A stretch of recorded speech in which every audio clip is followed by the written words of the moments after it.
Hi, I'm Dr. Jason J. Campbell, and I want to thank you for taking the time to watch my videos. In today's video, I'm going to be discussing and continuing the analysis of Paulo Freire's Pedagogy of the Oppressed. The analysis comes from the 30th anniversary edition, and what I've been doing is going through and doing an analysis of each chapter. This particular section comes from 2.4, Chapter 2, Section 4 of the notes. Again, for those of you just watching the video for the first time, all you need to do is click the banner at the bottom of the video or the link in the description field, and it will give you access to the PDF. Download the PDF, follow along, add your notes on the side. Today we're going to be talking about sort of complications in Freire's concept of the banking concept. With that being said, let's begin. Okay, so this is Pedagogy of the Oppressed, and this is Chapter 2, Section 4. Okay, Chapter 2, Section 4, in the notes. Basically, this begins with a discussion on the idea of liberation, right? Liberation, but not just liberation in the sense that we've been speaking of before. Right, before, what we said is the relationship between the oppressor and the oppressed, and actually I should probably draw the oppressed lower. The oppressor and the oppressed is one of subordination, of dehumanization. Right, so that the oppressor dehumanizes the oppressed.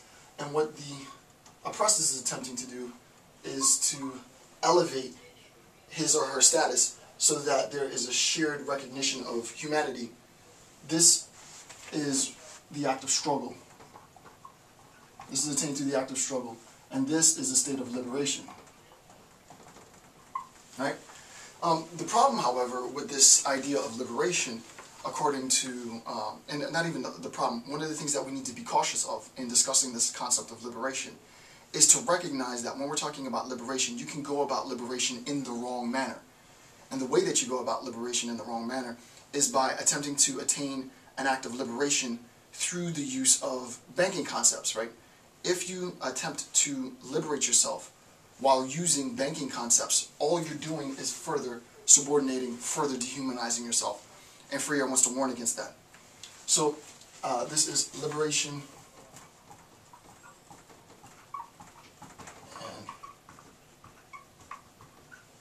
in the banking. The first bullet point is that the banking concept of education, as we know, is used to indoctrinate the oppressed into a world of oppression, right? The whole idea, the whole point of the banking concept is indoctrination, right?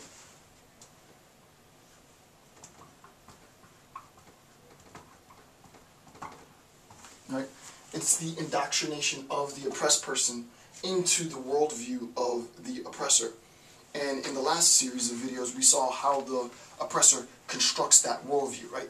That worldview is there, and it's necrophilic. It's there to mechanize human beings and make human beings like objects for one's possession, right?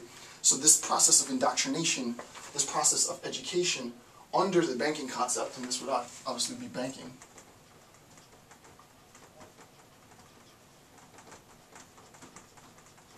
right?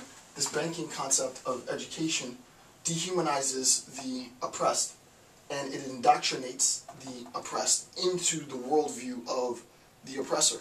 And what is that worldview?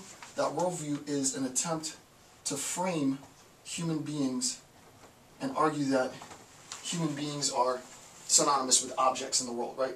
This indoctrination is to make you docile. This indoctrination is to make you more malleable, more available to control. Alright, the next point is that liberation obviously cannot be attained through the use of banking educational concepts, right? You cannot attain an act of liberation if my attempt to liberate myself also dehumanizes other groups. So how would this unfold?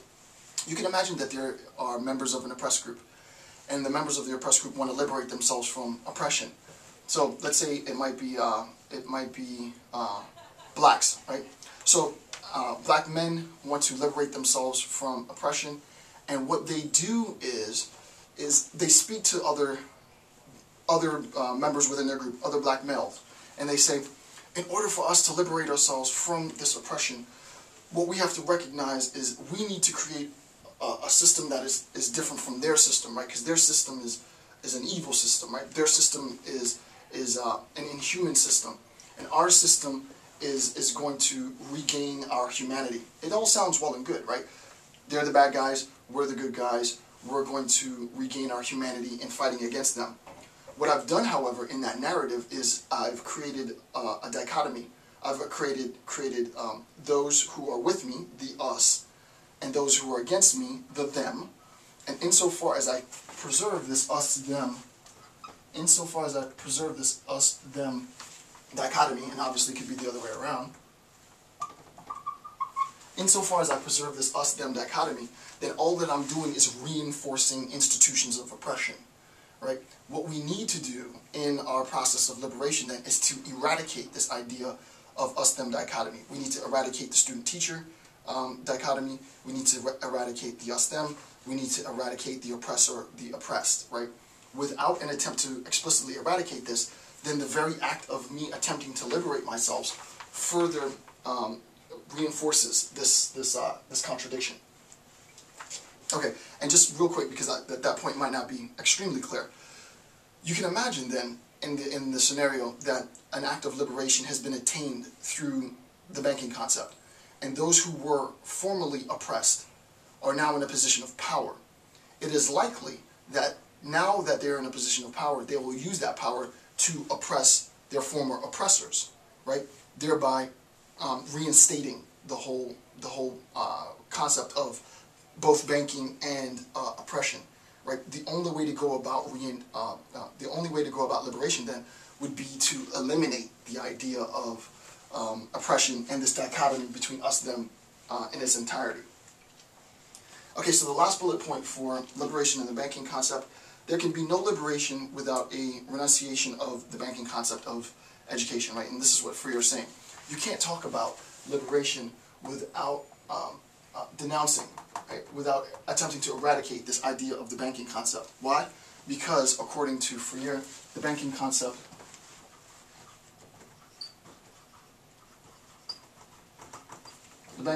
of education equals dehumanization.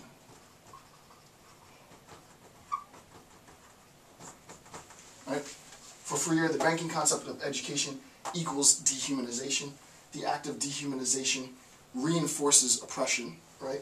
And you can draw the syllogism that therefore the banking concept of education reinforces oppression, right? That's the syllogism that can be brought about. What we can recognize then for Freire is in discussing this notion of liberation, right, in discussing the struggle to attain humanity that was denied to the oppressed group, we can do so in two forms, right? So there are two forms of liberation. We can talk about two forms of liberation. The first is authentic liberation.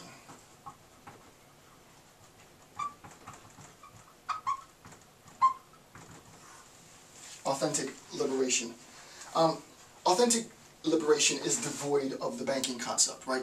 There is no sense in which this act of liberation reinforces the institution of dehumanization, right? The authentic liberation is devoid of the banking concept. Alright, so the first thing is to recognize that authentic liberation is devoid of the banking concept.